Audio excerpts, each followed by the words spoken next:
Hold on. Let's go. No. Let's go to the real thing, man. Shedeur, 4 touchdowns, 1 interception. 4 days into Browns training camp, and something happened that coaches were not expecting this early. Shedeur Sanders just put together a 4-touchdown day.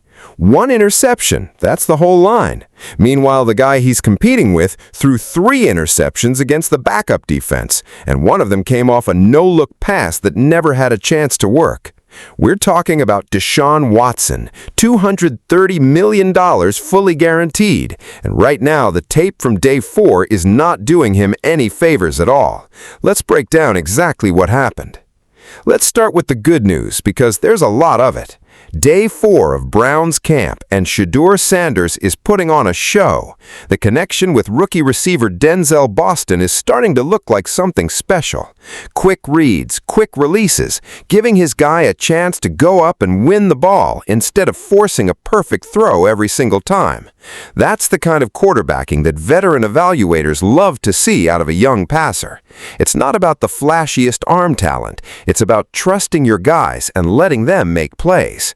Then you get to the red zone work, and this is where it gets ridiculous. In one 7-on-7 red zone period, Shedeur went up against the first-team defense, the group with Grant Delpit and the rest of the starters, and he threw 3 touchdowns on about a half-dozen reps. Do the math on that. Half of his throws in that session were touchdowns, against the ones, not the scout team, not a walkthrough, the actual starting defense that's supposed to be one of the best units on this roster. Jeudy caught a couple of those scores. Isaiah Bond got in on it too. And then there was that deep shot to Boston, a longer developing route where Shedeur stood in, found his window, and dropped it in the downfield. People in the building were pointing, celebrating, the kind of energy you only get when something is clicking in real time. Now, here's the honest part, because this isn't a highlight reel with no context. Shedeur threw his first interception of camp on day 4. It came on a play where he had single-high safety coverage, liked what he saw, and let it go. But Denzel Boston wasn't quite where he needed to be to bring it in. Jeudy ended up with the pick. 4 days into camp, and that's Shedeur's first turnover total. 1 interception against 4 touchdowns is a rookie stat line that most quarterbacks would take in a heartbeat. And it's worth pointing out who Shedeur is doing this without. This isn't the same set of hands he had in college. He came up throwing to Will Shepard at Colorado, a guy who's now with Green Bay, and by all accounts doing well for himself over there. Shedeur is building brand new chemistry with an almost entirely different receiver room, rookies included, and 4 days in, it already looks live. That's not a small thing. Building timing with new weapons usually takes weeks, sometimes an entire camp, and he's already hitting these throws with anticipation instead of hesitation. So that's the setup. Shedeur balling out against the #1 defense, building real chemistry with his new weapons, and cleaning up the one mistake he made.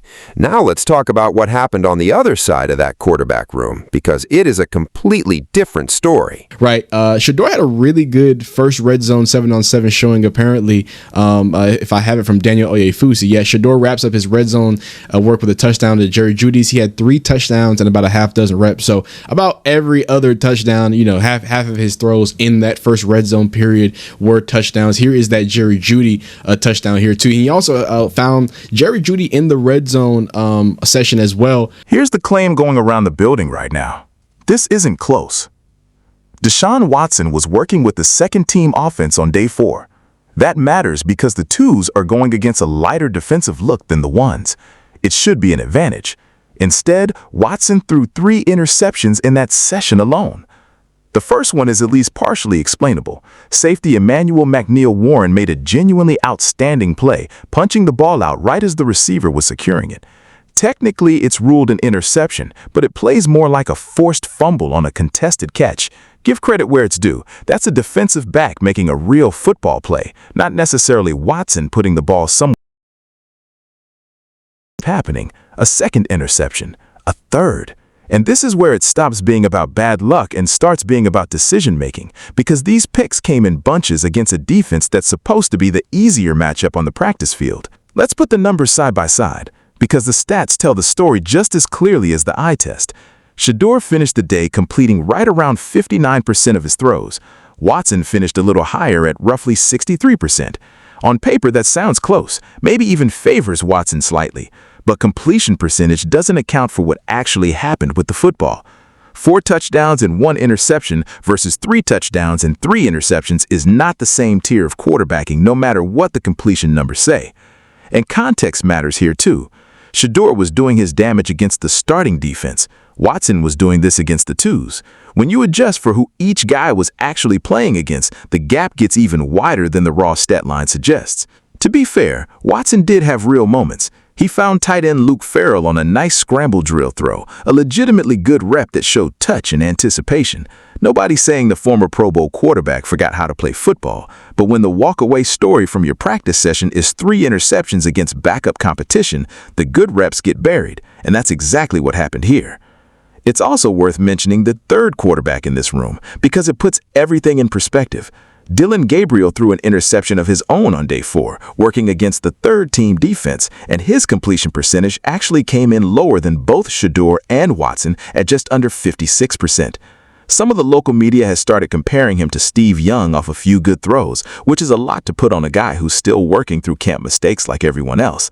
The point isn't to pile on Gabriel. The point is that even the third-string quarterback going against the lightest competition on the roster had a rough version of the same day Watson had, and Watson doesn't have the luxury of "he's still developing" as an excuse. He's the presumed starter with a fully guaranteed contract. The pattern from the day was hard to ignore, and it set up the single worst play of the entire session, one that had people on the field visibly stunned. I don't know what to tell you. They say it's a 4-0 sweep. I don't know, man. I'm not saying this, man. Deshaun Watson, I'm think through 3 interceptions today, so multiple, and he was with the twos. Now, let's rewind to the play that really summed up Watson's day, because you have to see this to believe it. This is the interception that had people on the field reacting out loud. Watson drops back, sees traffic, and instead of just delivering the ball, he tries to sell a no-look pass. For those who don't know the move, it's when a quarterback stares one direction to freeze a defender, then throws to a completely different spot without looking, trusting his instincts on where the receiver will be. It is one of the hardest throws in football to pull off, and it is almost never worth the risk in a training camp period where the whole point is building trust with your teammates and protecting the ball. Watson pumps in one direction, looks away, and throws to a spot where there is a defender standing right in front of the target. His eyes are looking at nothing when the ball leaves his hand. He genuinely cannot see the throw he is making. The result is exactly what you'd expect. The defensive back reads it, the ball never had a real window, and it's an easy interception. Watson doesn't even realize it's picked until he turns his head back to find the ball already in the defender's hands. Here's what makes this one sting more than a normal miscommunication. This wasn't a case of a receiver running the wrong route or a defender making a spectacular play. This was a self-inflicted mistake, a low-percentage, high-risk decision against a defense that isn't even the starting unit. If a rookie on a 1-year deal threw a no-look interception like that against backup defenders, it would be a major storyline. For a veteran quarterback who's guaranteed $230 million and is supposed to be locking down the starting job, it's the kind of rep that makes coaches start asking harder questions. And it wasn't isolated. Watson closed out practice with another interception on a ball that looked like it floated to nobody in particular near the back of the end zone. 2 turnovers bookending a session that also included the forced fumble-style pick earlier. 3 total. Against the twos, while across the field, Shedeur Sanders was going 3 touchdowns in half a dozen red zone reps against the ones. You don't need an insider source in the building to read what that split means. The numbers and the tape are telling the same story on the same day at the same practice, and it's not the story Watson once told 4 days into camp. He kept going, and most importantly, right, in the red zone, he throws these interceptions. I mean, did we not? Hold up. Did you not see him? Are y'all seeing this? Hold up. Let's go. No. Let's go to the real thing, man. Pull up the real thing. Pull up the official thing. Because this, I don't know what to say about this. I don't know. Hey, man, if Shedeur did this, I'd get on this mic and say, hey, man, Shedeur just completely fell asleep on this one. Hey, bad rep. He's got two defenders here. Did he try to no-look past that? He did! He thinks he's fresh! Oh my goodness. He tried to no-look past it. Look at him. Okay, so Deshaun, it doesn't help. You probably shouldn't pump the direction that you eventually want to go to. You can't pump one direction and then go back and then come back here. They kind of already you already let them know that. But anyway, you pump in one direction, you look down, and then you don't see what you like, right? So instead, I guess you thought that pump and that look was going to hold number 31. I was like, he's not looking at the play. He's literally not looking. Look where his eyes are. Look where he's throwing. He cannot see it because he tried to do a no-look pass, and there's a defender right in front of where you threw it, Deshaun. Look, heads here, heads there, and throws a no-look pass. Now stack the 2 days side by side because the comparison writes itself. Let's zoom out, because one practice doesn't decide a starting job, and it's worth being honest about that. The Browns have made clear through the summer that this is a real, ongoing competition, one that's expected to play out through the preseason games before anything gets decided. Nobody in that building is naming a starter off a single Day 4 practice report. That part is true and worth remembering before anyone gets too far ahead of themselves. But days like this add up, and they shape momentum, and momentum is exactly what's shifting right now. 4 straight days of camp reports, and Shedeur has been building chemistry with a receiver room that got a real upgrade this offseason. Denzel Boston looks like a legitimate connection already. Isaiah Bond has flashed. Jeudy is catching touchdowns even after giving one up on defense. The tight end room is contributing, and through 4 days, Shedeur is sitting at 4 touchdowns and a single interception, an efficiency number that any young quarterback would sign up for immediately.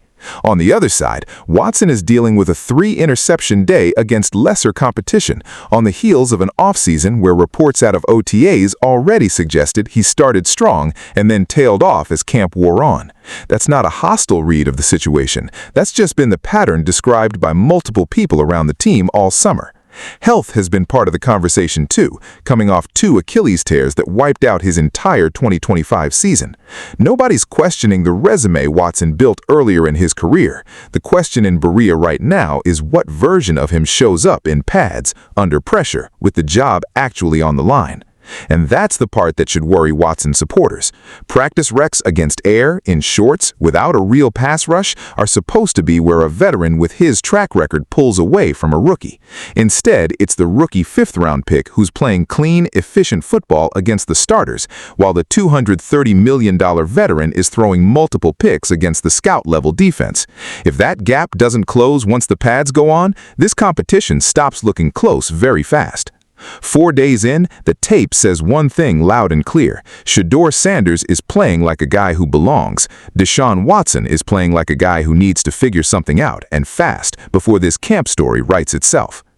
There's also a bigger picture forming around this roster that makes all of this matter even more. The defense is reportedly going to be a real strength this year, with names like Jared Verse getting praise for how disruptive he's already looking early in camp. Grant Delpit is a focal point of that first-team unit Shedeur keeps lighting up in practice, which says even more about what Shedeur is doing when you remember exactly who he's going against. When a team is building a genuinely good defense and a deep, retooled receiver room around whoever wins this job, the margin for error at quarterback gets smaller, not bigger. Whoever wins this competition isn't just winning a title, they're stepping into a situation with real pieces already in place, and that raises the stakes on every single practice rep between now and the final preseason game. 4 touchdowns, great work in the red zone, deep bombs to Denzel Boston, great connection with him and KC. Him and Isaiah Bond still have a good connection. It really feels like the momentum is going the way of Shedeur right now. The stats say it, right? And again, if you want those completion percentage numbers, right, Shedeur came in with 59.1%, Watson 63%, Gabriel actually 55.6%. So a lot of people was, a lot of Browns media been, let Gabriel get his shine. Here's the reality check nobody in Cleveland wants to say out loud yet. So let's recap exactly what Day 4 looked like. Shedeur Sanders went 4 touchdowns, 1 interception against the Browns' starting defense and closed the day with a 3-touchdown red zone period that included connections with Denzel Boston, Jeudy, and Isaiah Bond. His one mistake came on a tight window throw where his receiver simply wasn't in the spot he expected. That's about as clean of an interception as a quarterback can throw. Deshaun Watson went 3 interceptions working against the second-team defense, a group that's supposed to be an easier matchup than what Shedeur faced. One of those picks came off a forced fumble on a contested catch, which is more on the defender than the quarterback. But the other 2, including that no-look pass that never had a real window, are the kind of decisions that get magnified when you're the $230 million guy trying to hold off a rookie 5th-round pick. The completion percentages were close, the results were not. 4 days into camp, and the guy everybody thought would be handed the job is the one facing real questions, while the rookie is quietly building the exact kind of resume that changes a quarterback competition. So here's where this leaves the Browns quarterback room after day 4. One guy playing clean, efficient, confident football against the #1 defense. The other guy was searching for answers against the 2s, capped off by a no-look interception that had people on the field doing a double take. The Browns say this competition runs through the preseason, and that's true. But on the tape right now, one quarterback is building trust, and the other is losing it rep by rep. Do you think Deshaun Watson turns this around once the pads come on, or is Shedeur Sanders already pulling away for good? Let me know in the comments. Smash like and subscribe.